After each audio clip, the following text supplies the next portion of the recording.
ನೋಡಿ, ಜೇಡರ್ ಹುಳ ಅಂತ ಕರೀತಕ್ಕಂತಹದ್ದು, ಸ್ಪೈಡರ್ ಅಂತಾನೂ ಕೂಡ ಇದಕ್ಕೆ ಹೇಳ್ತಕ್ಕಂತಹದ್ದು.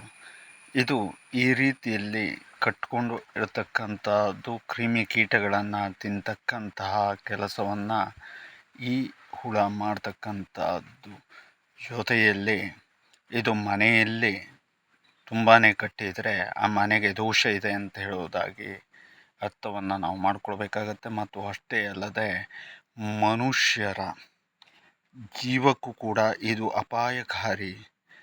ಯಾಕೆ ಅಂತ ಕೇಳಿದರೆ, ಇದು ಕಚ್ಚುವುದು ಕಡಿಮೆ, ಕಚ್ಚಿತು ಅಂತ ಹೇಳಿ ಆದರೆ ಕೆಲವರಿಗೆ ಕಚ್ಚಿದರೆ ತುಂಬಾ ವಿಷಕಾರಿಯಾಗಿ ಇರತಕ್ಕಂಥದ್ದು. ಜೊತೆಯಲ್ಲಿ ಆ ವ್ಯಕ್ತಿಗಳು ಸಂಜೆ ಆದ ಹಾಗೆ ಇದು ಹೇಗೆ ಮೂರ್ಡ್ಗಳತ್ತೋ ಅದೇ ರೀತಿಯಲ್ಲಿ ಮೂರ್ಟಿ ಪ್ರತಿ ದಿವಸ ಸಮಸ್ಯೆಗೆ ಒಳಗಾಗ್ತಕ್ಕಂಥದ್ದು, ತುಂಬ ಅಪಾಯಕಾರಿಯೂ ಕೂಡ ಇದಾಗಿರುತ್ತದೆ.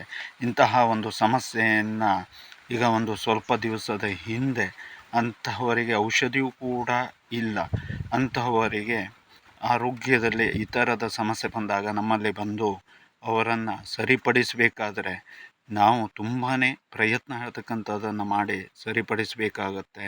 ಹಾಗಾಗಿ ಇಂತಹ ಕ್ರಿಮಿಯಿಂದ ದೂರವಿರಿ. ಮತ್ತು ಅಷ್ಟೇ ಅಲ್ಲದೆ ಇದನ್ನು ಕಚ್ಚಿಸಿಕೊಳ್ಳದೆ ಇದ್ದು ಉಳಿತನ ಕಾಣಿ. ಮತ್ತು ಇದು ತುಂಬ ಅಪಾಯಕಾರಿಯೂ ಆಗಿರುವುದರಿಂದಾಗಿ ಜಾಗರೂಕತೆಯಿಂದ ಇರಿ.